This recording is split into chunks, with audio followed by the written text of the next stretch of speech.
What's up, everybody? Roger here with Matt from DisKingdom.com. In this episode, we're going to be talking all about the Disney Cruise Line.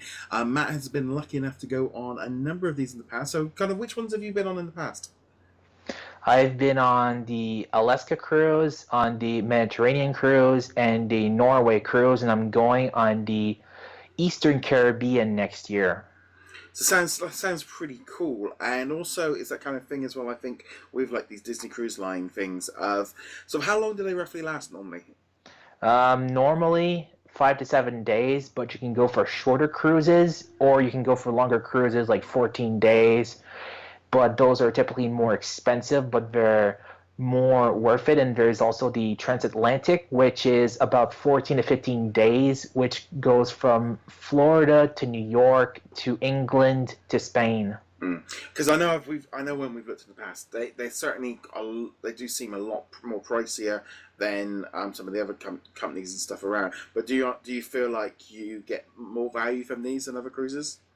Yes, especially because with these Disney cruises, the food is included in the price, and also soda and ice cream. Typically, other cruise lines offer those as packages, Right. But here it's free.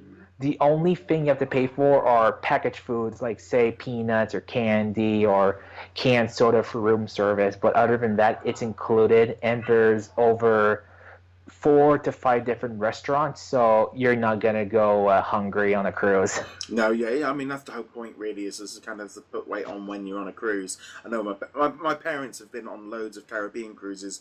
I've been like, well, it's like go on a Disney cruise, and they're like, no, they're for kids. So is there lots of kids on a Disney cruise line? It depends where you go, honestly. Like in Alaska, you'll have less kids because Alaska is more of a destination for senior citizens and more for adults. Same thing for Norway. The most kids, I imagine, would be on the more warmer destinations like the Caribbean. Have you been to like because you haven't because they got the Castaway Cay, haven't they? Castaway Key. Yes, that's the private island. It's been there since the 40s. Disney bought it sometime in the 90s, and they completely changed it. There's snorkeling, there's bike trails, there's a barbecue that's all included, and lots of souvenirs, and you can even send a postcard to home from there if you want. Isn't it part of Haiti and Dominican Republic? Is that right? I think it's more the Bahamas. I'm not sure. Yeah, I must admit, we went off to the Dominican Republic for a week last year. Loved it. And also I've been to Mexico and I've been all around like the Central America bracket. So, that kind of thing. I've seen cruise ships and I've seen them but never actually done one myself. So the actual buildings not the buildings. Say some of them are that big, but are they like really Disneyfied inside? Are they like souped up Disney theme parks? Not really. It's mostly the lobby. Like you'll have like Disney characters on the walls. There's a big statue in front of the restaurant. Like mostly it's all the restaurants, the shops, and the theaters that have Disney theming. The rest goes for a more nautical, more like think Titanic, like something fancy. It's more fancy architecture rather than Disney, like say you would find at the value hotels at Disney World. Yeah, it's definitely that kind of thing of it being so different to sort of like a Walt Disney World trip. Because I know quite a few people, they specifically promote it more for us over here as kind of being go to Disney and then you do a cruise for a few days off to the Caribbean kind of thing. Oh, they do offer land and sea packages. Like you'll spend like a couple of days at Disney World, and then if you stay at a resort, they'll have a bus, which is about $36. They'll take you to Fort Lauderdale, where you'll be on a Disney cruise. And also it's kind of that thing as well of like the meet and greets. Are there like really long lines? There are lots of different characters. Are they there all the time? No, not really. Not for Disney cruises.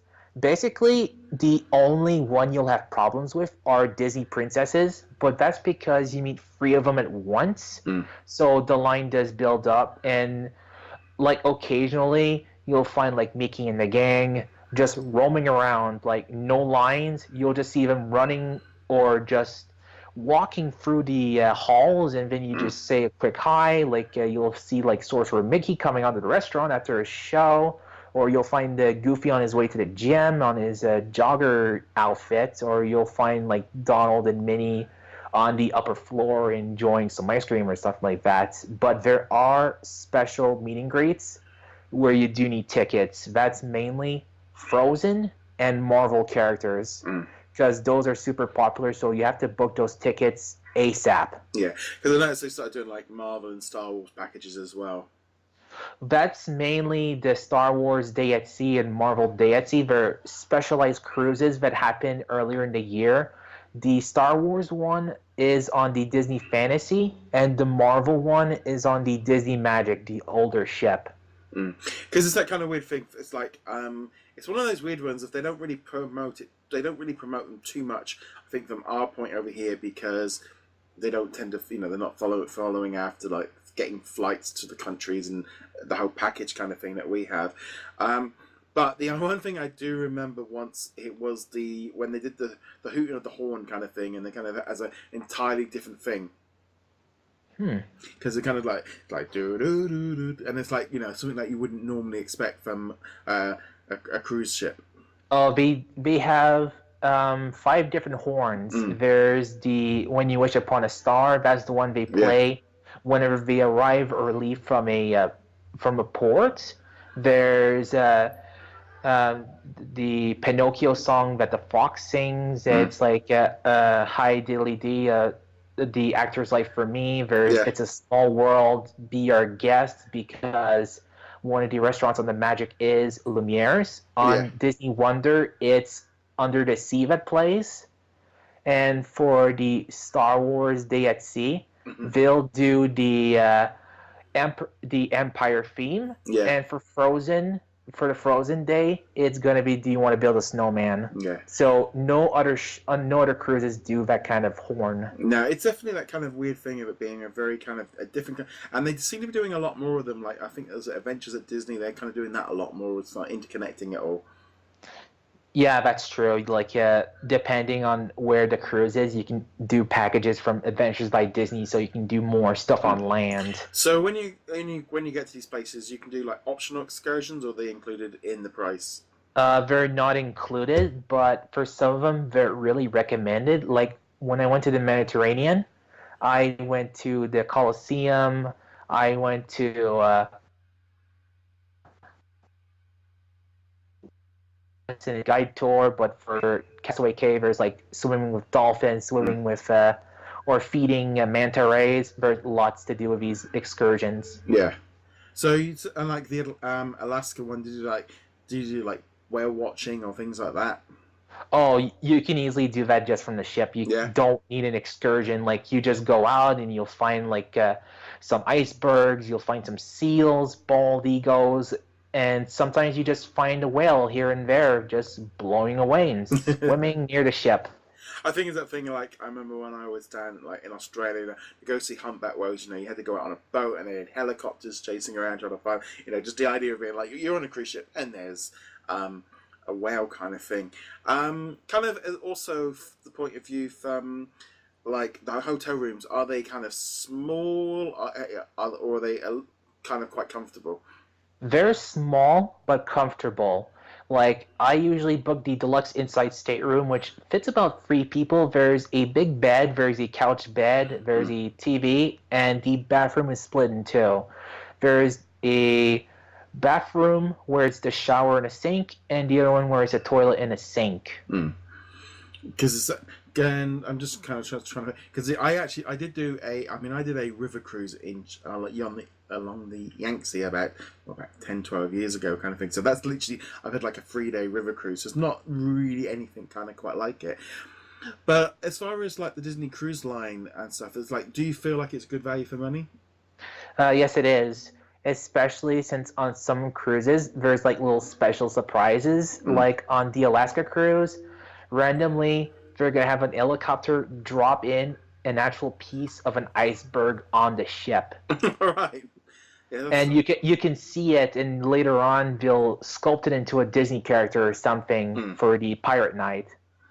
It's that thing. I think they primarily sort of seem to push the sort of the Caribbean ones, and then obviously they come over to the UK, like to UK and the rest of Europe. I think it's usually once the Caribbean sort of season ends for a few months. Yes. Basically, the way it goes is that the older ships go around the world. The Wonder goes to the west of the U.S., Canada, and to Alaska. The Magic goes to all over Europe during the summer. And in September, both ships return to Florida to help with the Caribbean cruises during the winter. Yeah, I must admit. I mean, as you probably, obviously in Toronto, it's that thing. Do you want to escape the winter? Yes, and especially with Toronto, because we have two special Disney planes, a Mickey Mouse plane and a Frozen plane. Yes, I must admit. I went out. I'm just trying to think when I went. I went out to Toronto for WrestleMania 18, and had a few in the snow and stuff in the middle of March and stuff. And I have that kind of thing of, Toronto was my first WrestleMania, so it's a kind of special place for me. But that thing of going on to like sort of Disney cruise lines and stuff. How far usually in advance do you kind of try and book them, or do you do them like last minute? I usually book them at least when they first get announced, because they'll only increase in price the more you wait. So I would recommend booking as early as the dates are announced, or wait at the last minute for possibly some deals, but I would still recommend booking at least a year in advance, because when you book in advance, you have more chances to book some stuff like meet and greets earlier than other people. Yeah. There's also, do they interconnect a little bit better with like visiting like what Disney World, or did you go like Disneyland Paris? I suppose not really anywhere near Paris at that point. No. Mainly when I go on a cruise, I just go on a cruise. I don't go to the theme park at all, because Disney cruises are far more relaxing. No lines, no big crowds. Like every ship has about 1,000 people in it, and the bigger ships have about 2,000 to 3,000 people. So, if you're going on your first cruise, I recommend going on the Wonder or the Magic first. That way, you'll get more comfortable before going on the bigger ships. Have you ever had one like where the window outside? Oh no, it's a little bit more expensive for those ones. But on the newer ships, they have virtual portholes where Disney characters pop in from time to time, and it's like a camera feed outside. Yeah, it's that kind of thing, because I know, like, my parents, they didn't like, because they've done multiple cruises, and they always liked having the window, because, like, my mum's vertigo or seasickness would be so much worse without the window. For Disney, it's either a window or you get the porch, a little porch. So that's like $500 more, but I would recommend it if you have the money. Just the view outside is spectacular. Yeah, so that's kind of cool. Like, do they have like lots of shops and stuff on board and different? They have two shops actually. There's one shop where it's more Disney stuff, like pins. They have exclusive Disney cruise pins. Yeah.